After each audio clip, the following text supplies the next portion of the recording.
Back towards the end of May, I had a chance to catch up with Mr. Number One, George South, famous wrestler who you might have seen back in the day on World Championship Wrestling, Monday Nitro, numerous outlets George was on. He has now got his own wrestling school and a book. You can go to his website and get more information about that. And that can be found at georgesouth.com. Title of the book, Dad, You Don't Work, You Wrestle. Well, I ended up talking to George back at the end of May. We talked not only about his wrestling career, but something George is much more proud of, and that is his witnessing and his Christian faith. George talks about that. He talks about some of the old-time wrestlers and some new guys as well. Here's George South on the Sports Buffet podcast. An honor for me to catch up with a legend in Mid-Atlantic wrestling, especially back in my day, the Virginia, the Carolinas, so on and so forth. Mr. George South joins me. Mr. Number One, I should say, George South on the Sports Buffet podcast. Right. And, George, let's kind of talk about what got you interested in wanting to become a professional wrestler. Bob, of course, when I was young, it came on, of course, in this area, especially up in Lynchburg, came on same time every Saturday. And, you could pretty much set your clock by it. And just one day, I turned Channel 3 on down here in Charlotte and saw these big, in the ring. And first time I'd ever saw wrestling. And I thought, man, that was the greatest thing I'd ever seen. And just got hooked, Go ahead, I'm sorry. I can remember, it's so funny. I remember the match I saw, it was Wahoo and Paul Jones against Anderson Brothers. And, gosh, I remember just like it was yesterday. And, one of the cool things to me is on the Mid-Atlantic Gateway website, I believe it was when Sandy Scott passed away, they showed the letter that you had written to Sandy when you were a youngster, and you got a handwritten response. I mean, I sure did. I hate to label it in today's age, but it doesn't seem like that would happen nowadays. No, it wouldn't. and it's sad, because you could actually, the wrestler took time, especially Sandy. Sandy not only sent me a picture, but he wrote like a two-page letter back. And just recently, I was up in Hickory, North Carolina, and a guy come up to me, and he was young. He's about my age now, about 45 or 50. But when he was 10 years old, he wrote Crockett's office wanting to be a wrestler. And Wally Dusick, who he's passed away now, but he built all of the wrestling rings. He actually wrote this kid like 4 pages and encouraged the kid to stay in school and get an education. And he actually bought me a copy of this letter. And it's the most amazing thing I ever seen. That back then, the wrestlers, it wasn't just the fans caring about the guys, but the wrestlers really cared about the fans. Now, you'd be lucky if you even get a picture or anything back that's been stamped. There's no personality to it. And yeah, Paul Jones done it. He was always my favorite. He sent me an autographed picture. I still got it, to this day. So that part of it, I tell, these young kids all the time, they'll never experience, Bob, what we had. Mm-hmm. Being able to go to the matches and hanging out and getting to know the guys before the show. And, they really were a part of especially my life growing up, buddy. And I'm just trying to capture that, in my book. That's one thing with my book. 30 years I've been wanting to write a book. I've always wrote notes and, just put things on napkins and stuff and didn't think that it would ever just happen. And the good Lord just allowed me to meet Mark James, of course, up there in Tennessee. And, buddy, it just happened. And we stayed together for about a year, and he put up with me and all my crazy stories and the book's here. And it's almost a gift back to some of the older guys. That's the one thing I wanted out of this book is some of these old-timers that are still around to know, a lot of people may have forgotten them, but, buddy, I hadn't. And they were just such a part of my life. Night in, night out, I think back in the day it seemed like, just on a lot of shoot interviews I've watched or, anything you watch or hear about, you always hear about the guys really kind of took pride in the business and so forth and so on. And, back in the day, it was almost your job to make the big-timers look good. Talk about the pride you felt in that. And that's what I teach now in my training school down here, Bob, is it was an art form.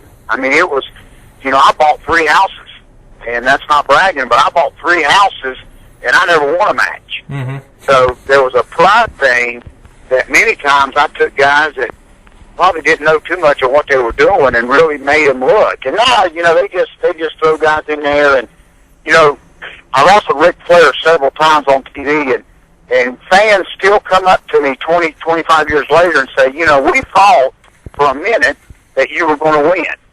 And that's the greatest compliment that you could give anybody. And now the stuff is so flip-flopping back, and it's just different.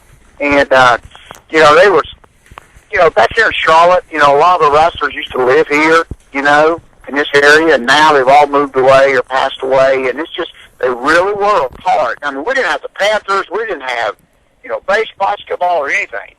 It was pro wrestling. And so what I've just been able to do all these years with teaching even my son and teaching some of these young guys is there's a respect thing. And I still have that respect with a lot of the older guys to this day. And that's all I wanted out of my book. First page in my book, Bob, I sit down, a religious professor, if you can believe this, came up from South Carolina, and he wanted to interview me. So we met for lunch, and first question out of this religious professor's mouth is he said, how come it seems that old wrestlers, when they're done, they find God? And boy, I came right back at him, Bob, and I said, because they realize that God is the only one that don't never leave them. And boy, he shut right up then and changed the subject. But it's just been the greatest business in the world for me, Bob. I've got some tremendous friends. I tell a story in my book that my friends consist of pro wrestlers and preachers.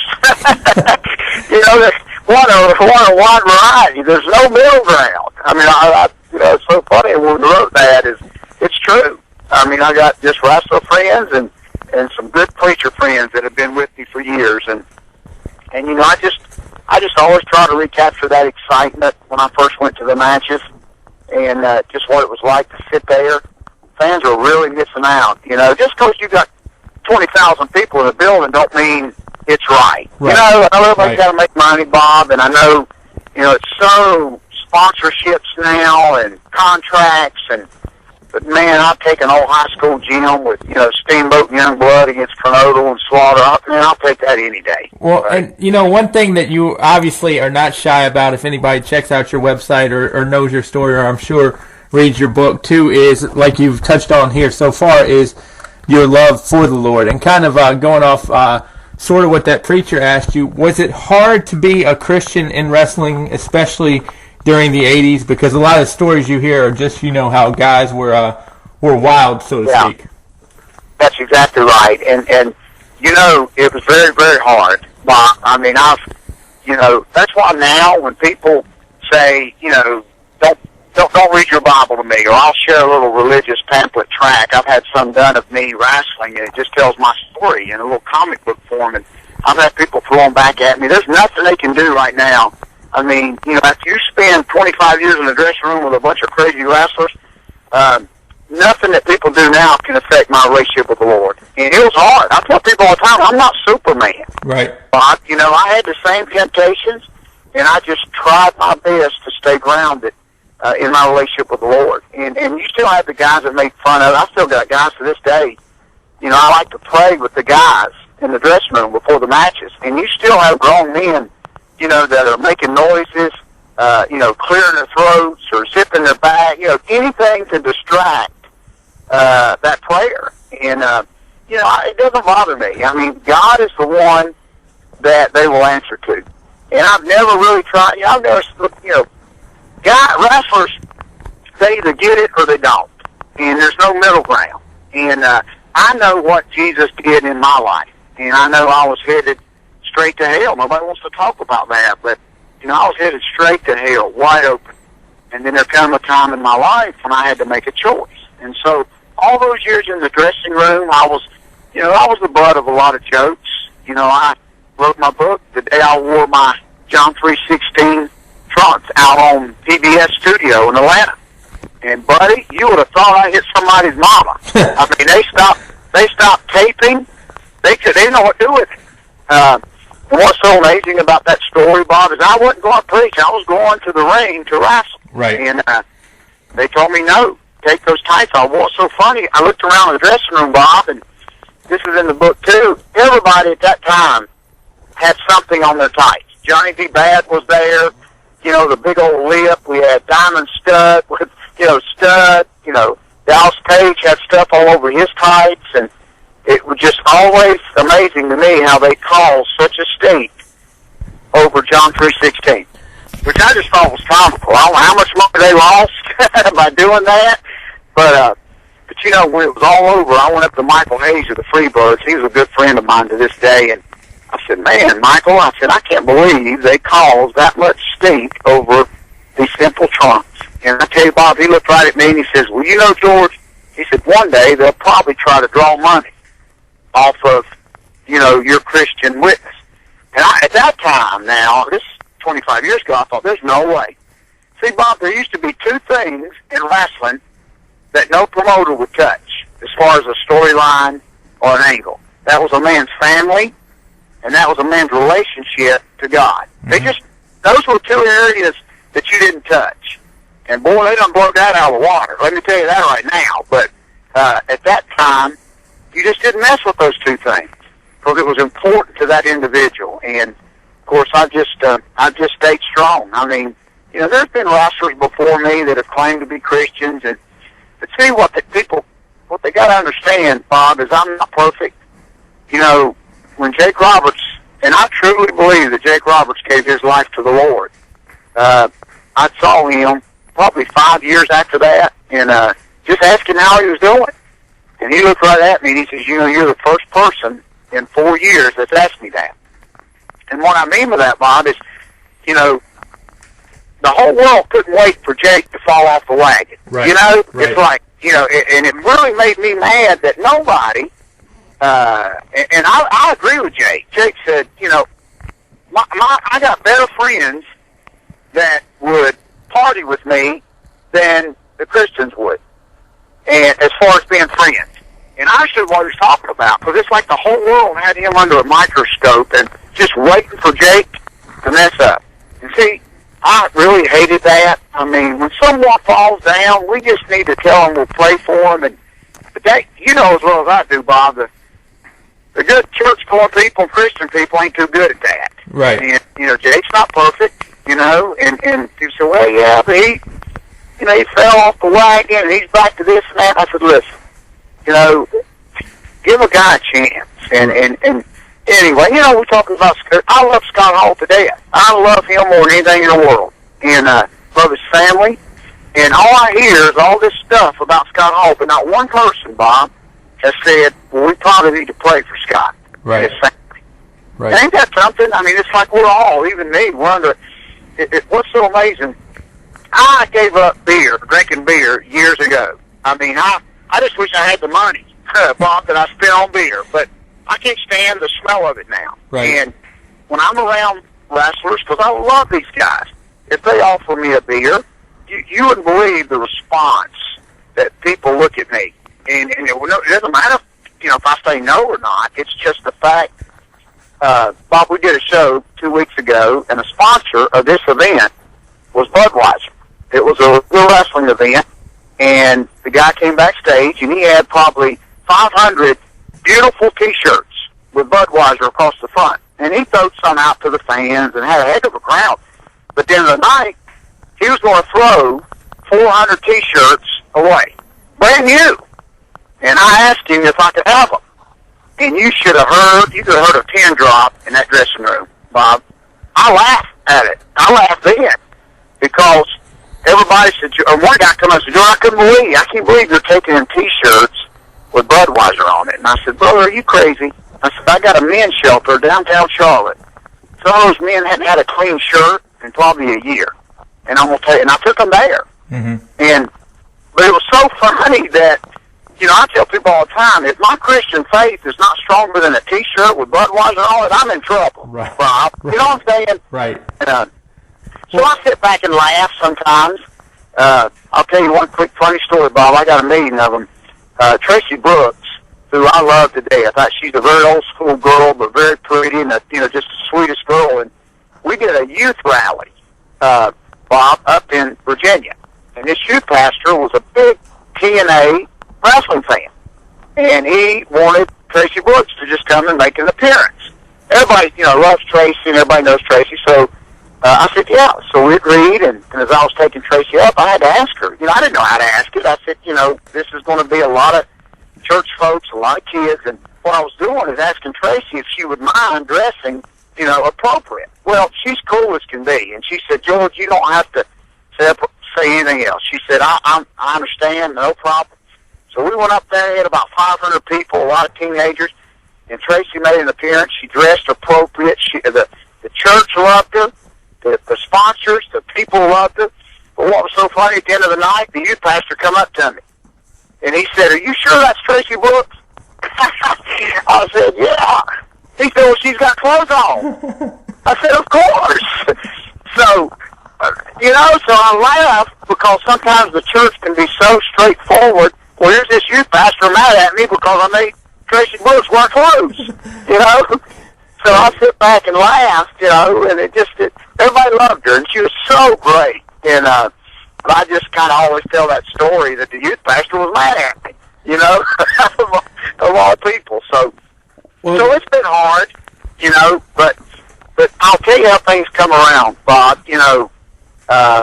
Now with Sting and Tully Blanchard, who both are just doing so great and have turned their life over to the Lord, before Sting come to know the Lord, I was always in the dressing room, just tell him that I'm praying for him. When these guys they're on the road 7 days a week making money, and their focus is on something else besides the Lord. And, I can remember Sting saying, okay, I appreciate it, no big deal. But, 5 years went by. This is towards the end of WCW and all that. Well, 5 years went by, and I didn't get to see Sting, and I saw him at a youth rally one time. And he walked up there. I was so glad to see him. He walked up that dressing room, and the first thing out of his mouth, Bob, is he said, George, he said, I remember all those times that you would tell me you were praying for me. And he said, I just want to tell you that they worked. And so that's kind of a neat thing,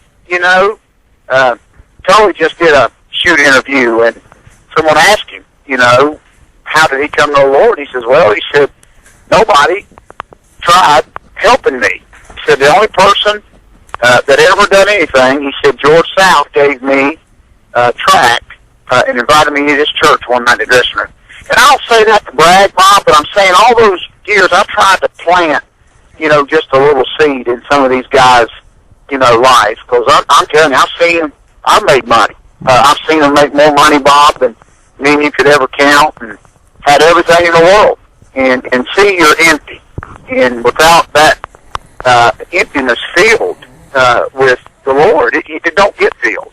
Well, it may for just a little while. And you kind of touched on it there. I'm taking it that, sometimes when the dressing room kind of cleared out, somebody would kind of, before you would get ready to go out or whatever, would maybe pull you aside and say, hey, George, can you tell me about, hey, can you tell me about God or whatever? I mean, how often did that happen without giving names?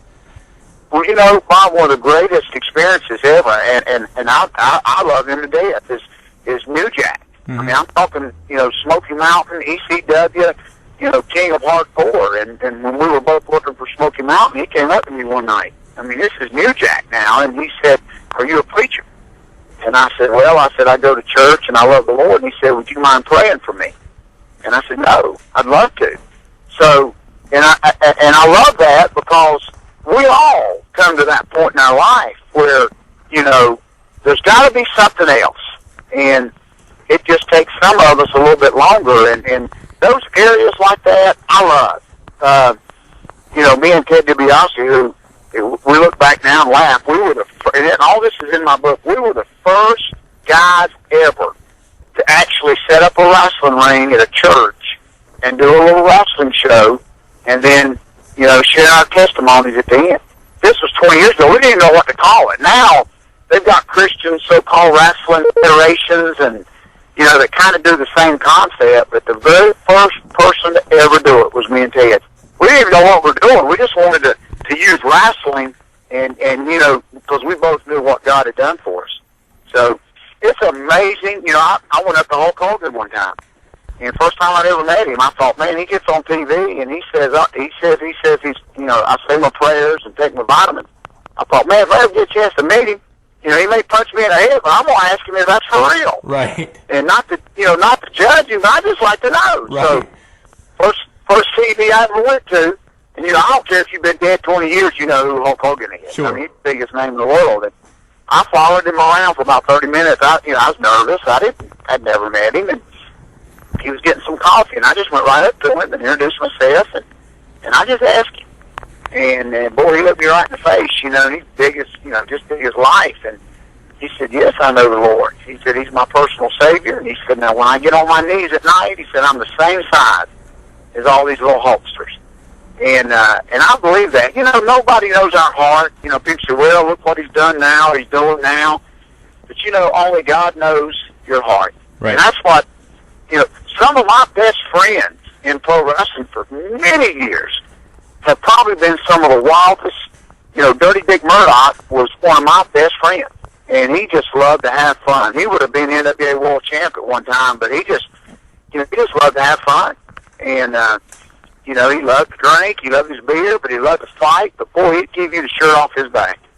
And that's what, those memories like that, I would not trade. And that's what I tried to capture. You always write a book and then realize, man, I left out something. But this one's almost 400 pages, so I ain't left out much, Bob. Well, George, I hope you'll come back again. But final question for you, and definitely, like I said, appreciate your time, and hopefully we can do it again down the road. Tell me, and you've kind of touched on it throughout this interview, but, who's your book geared towards? I mean, what type of, if people are looking for old wrestling stories, or if people are looking to know God better, what type of it's for every generation. I mean, I start off, losing my parents at a very young age, Bob.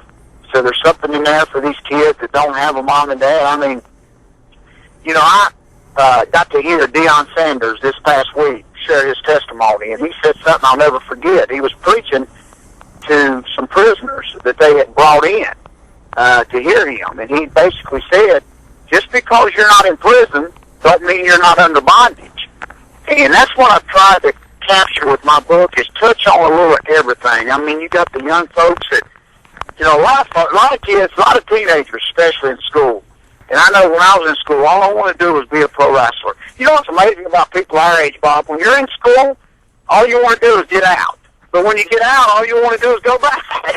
And that's why I got two teenage girls that's fixing to graduate, and that's why they can't wait to get out of school. And that's what I share with them is, you just, it's part of you, when you get out, you want to go back. So I touch on that. I touch on, the Shawn Michaels, me and Eddie Guerrero. So there's a lot of the newer wrestlers, Rey Mysterio, that's real good friends of mine. And, I got to meet John Cena about 6 months ago for the first time, and he was tremendous. You never know. The old saying that if you got heroes, don't ever meet them because they may not be your heroes anymore. Right. And, that's kind of, but John Cena was first class. I mean, he was so nice to my son, and that's what I go by. In our business, Bob, it's probably like that in a lot of businesses. Guys may have treated other people bad, but all I got to go on is how they've treated me. Right, exactly. And, some of the biggest jerks in the world that so-called fans have called them jerks are my best friends to this day. Right. And so I just have always went by how the guys have treated me. So it touches, doesn't matter how old. I mean, I tell some stories with Lou Fest, so there's some older fans. I keep that Mid-Atlantic, feel, because that was my blood all these years. And there's probably every stage in my career, I worked for everybody, from Bill Watts to Smoky Mountain to WWF to even Nelson Royal, who began a federation here in the Carolinas, ACW. Right, I remember that. So, remember that? Yep. And I love that part. And the neatest thing about my book is right before Nelson, ACW lasted a couple of years, but the towns were starting to die down. Nelson had written a note to all the guys. I mean, he took time to write a note to thank us. And how I've held on to that note, Bob, all these years, I don't know, but I've got that note, that letter from Nelson in the book. And it's so neat, that he took time to thank us. And that's the last word in my book is thank you. And that's the one word I want, or there's a couple of words I wanted these old timers, to know that I appreciate everything they've done for me, because it's the only thing I've ever done, Bob. 32 years. I've just been chasing that dream. And so everybody, I think, even, there's stories in there about what, a wrestler's wife has to go through. They're the true legends. They're at home taking care of the kids, holding the fort down while we're on the road. And you don't never really hear a lot about that. So I think there's something in there for everybody. They can just go to my little website, Bob, but it's so easy they can order it right off my website. GeorgeSouth.com, buddy, if they get a chance. Well, George, definitely appreciate the time. Like I said, I hope we can do this much more in the future, and appreciate all that you've done for the pro wrestling business and all that you continue to do. Well, buddy, I appreciate it. Thank you so much, buddy, for having me.